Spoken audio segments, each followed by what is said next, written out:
There's a company you have never heard of. It has never sent you an email. You have never agreed to its terms of service. You have never signed anything with its name on it. It has 3,000 data points about you. Your estimated income, your political affiliation, whether you've been through a divorce, whether you might be pregnant, whether you have a chronic illness, whether you're in financial distress. It sells all of that, right now, and you have no idea who buys it. By the end of this video, you'll know what your shadow profile contains, and exactly how to find out. But first, you need to understand where this profile came from, because some of the systems we've already investigated in this series were built on top of it. This is the shadow profile.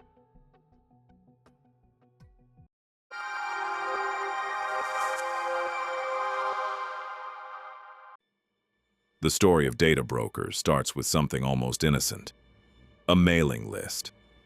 In the 1960s, companies figured out that if you knew someone's zip code and buying history, you could predict what they'd want to buy next. They started collecting that data, selling it, trading it, and then the internet arrived, and the smartphone, and social media, and the mailing list became something else entirely.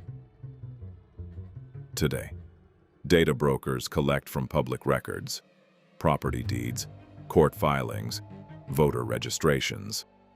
From retailers, every loyalty card swipe, every online order. From app developers, your GPS location, your browsing habits, the time you woke up this morning. From credit card companies, from healthcare providers, from your employer. None of these sources had to ask your permission to share that data with a broker. Most of them didn't. The U.S. Senate Commerce Committee, after a formal investigation, found that one data broker maintained a system with approximately 75,000 individual data elements, categories it could hold on any given person. 75,000 data elements in a single company's system. And here is the thing that connects everything we've already investigated in this series. The ATS that filtered Derek's resume, the video interview platform that scored how he moved, the banking algorithm that judged where he lived. They didn't build their profiles from scratch. They bought data from brokers like the ones we're about to look at. But before I show you the connective tissue, you need to know one specific person who tried to see exactly what these companies know. And what she found changed how regulators around the world think about this industry. Lorrie Faith Cranor is a professor of computer science and engineering at Carnegie Mellon.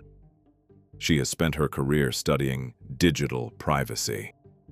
In 2013, when Acxiom launched a transparency portal called aboutthedata.com, allowing consumers to see some of the data the company held about them, Cranor decided to test it. She logged in. She found her own profile. And most of what Acxiom had about her was wrong. Her household income was misclassified. Her vehicle type was wrong. Several of the inferences the algorithm had drawn about her household were simply incorrect.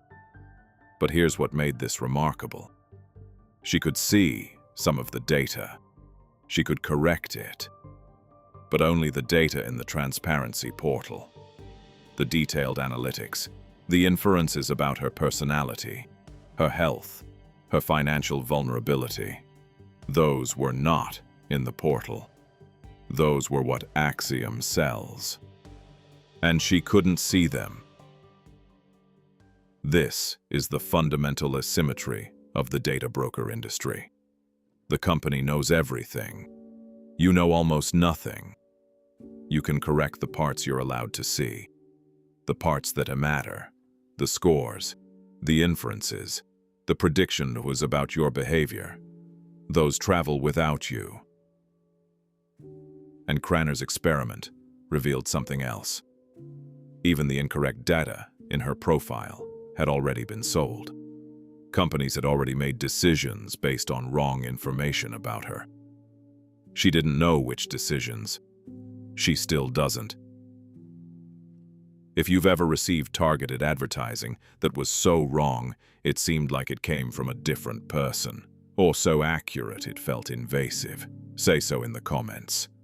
Both experiences reveal the same system. Let me show you exactly what is being bought and sold. The FTC, in its landmark 2014 investigation of the data broker industry, documented what these companies actually sell. Marketing lists, people classified by their likelihood to buy specific products. Experian sells a list of expectant parents and families with newborns, updated weekly. Risk scores, predictions about your financial behavior, whether you're likely to miss payments, default on a loan, or be late on rent. Health Inferences. Acxiom sells data on whether you have a propensity for certain ailments or prescriptions, inferred from what you buy, not what your doctor says. Vulnerability scores.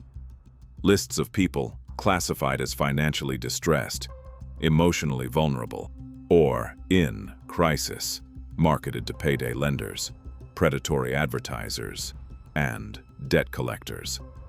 And now, the connection that ties this entire series together. The ATS that filtered Derek Mobley's resume. It purchased employment history and demographic data from brokers to train its models. The HireVue video interview platform. It purchased behavioral data to calibrate what high performance looks like.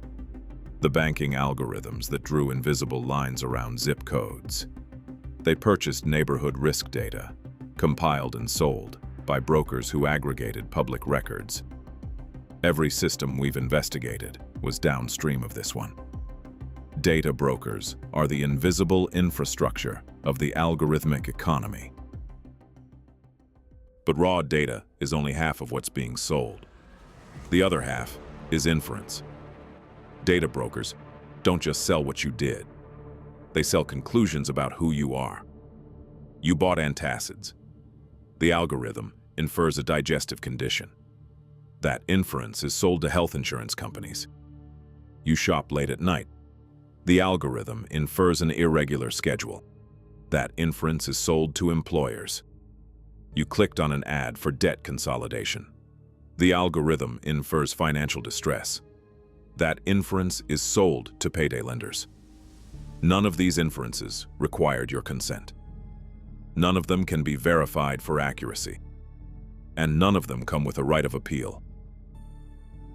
From a risk governance perspective, 16 years in this field, this is the deepest systemic risk in the algorithmic economy.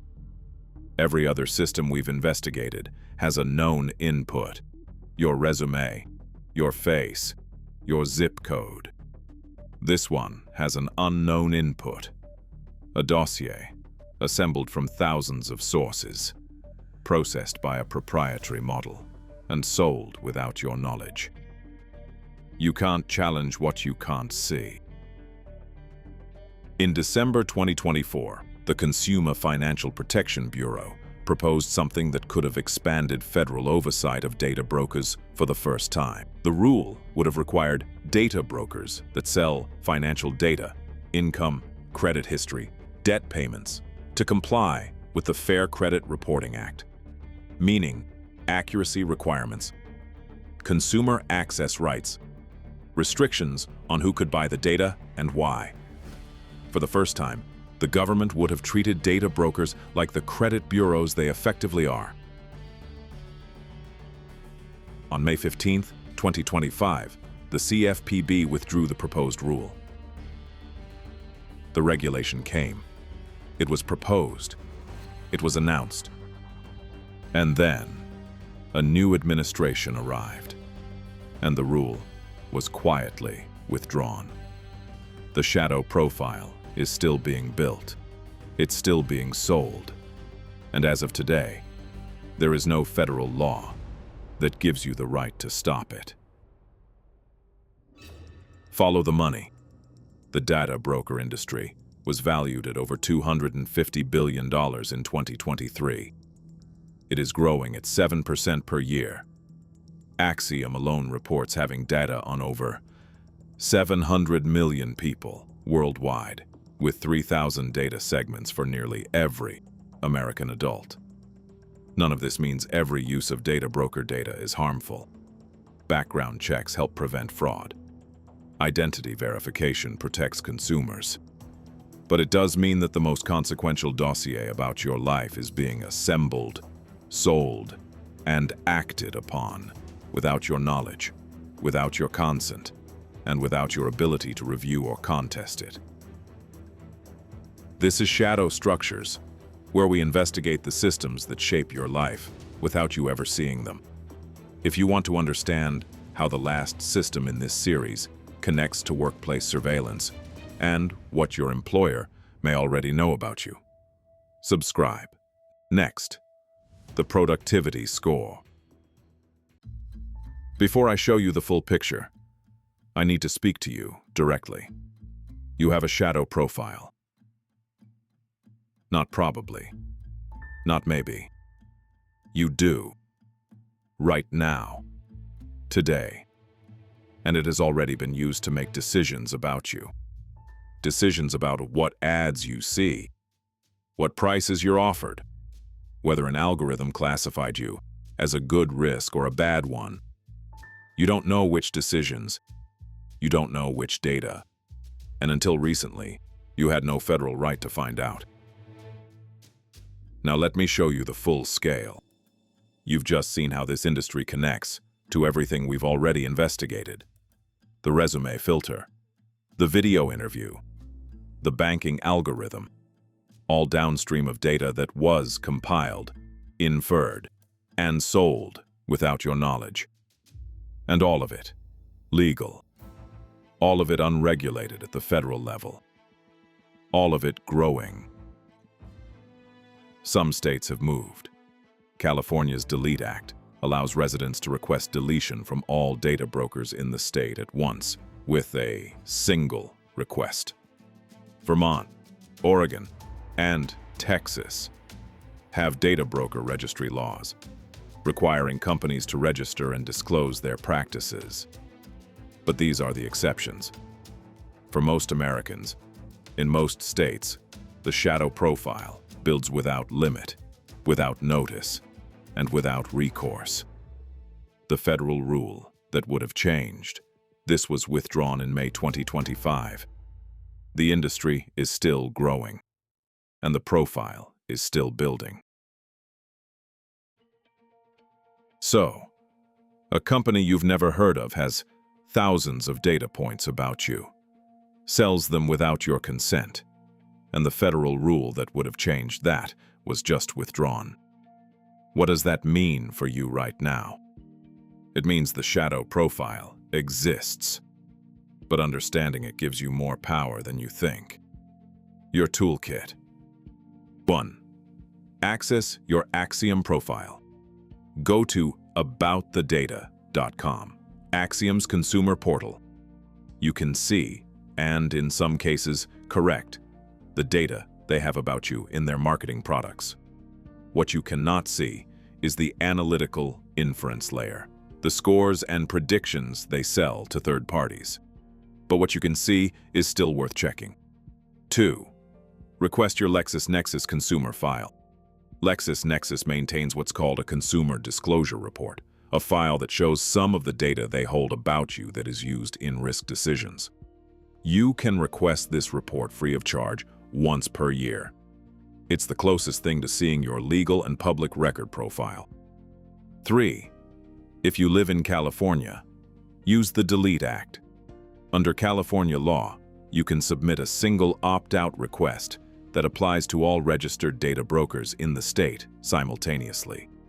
The California Privacy Protection Agency maintains the mechanism at cppaa.ca.gov. 4. Reduce your data footprint at the source. Data brokers buy from loyalty card programs, app developers, and retailers. Opting out of loyalty cards, using privacy-focused browsers, and reviewing app location permissions directly reduces what brokers can collect. 5. Check whether a decision was made using consumer report data. If you were denied credit, housing, employment, or insurance, the company is required under the Fair Credit Reporting Act to tell you that a consumer report was used and to identify the agency that provided it. That notice is your legal entry point to understanding what data was behind the decision. The shadow profile can't be deleted overnight, but it can be challenged. It can be corrected, and in some states, it can be removed. Lorrie Faith Cranor found errors in her Acxiom profile. She corrected them. She couldn't fix the inferences that had already been sold, but she could see where the data came from. Knowing where the data comes from is the first step to controlling where it goes. We've now traced the architecture, the resume filter, the video interview, the banking algorithm, the housing score, the shadow profile that feeds all of them. 5 systems, 5 investigations, and in each case, the same structure. You submitted data. A model made a decision. You were not told why. When you click Submit on your next job application, you're not just sending your resume. You're activating a chain of decisions that started before you applied, built from a profile you've never seen, running on data you've never consented to share. Shadow Structures investigates the systems that shape your life without you ever seeing them. This was the shadow profile. The data broker assembled your profile without you knowing. Now, what happens when the system watches you build it in real time? In the next investigation, your employer may know how many keystrokes you made today, how many times you moved your mouse, how long you paused before sending that email. Not because they hacked you, because they bought a subscription. The productivity score is running on 40% of remote workers in the United States. Most of them don't know. The data broker sold your past. The productivity algorithm is recording your present. If you've ever felt watched by an ad, share this. The company behind it has 75,000 data points about you, and you've never heard their name. Most people assume it's just the platform. It's not. It's a shadow industry, and it's still growing. The shadow profile already exists. What you do with that knowledge is the only thing you control.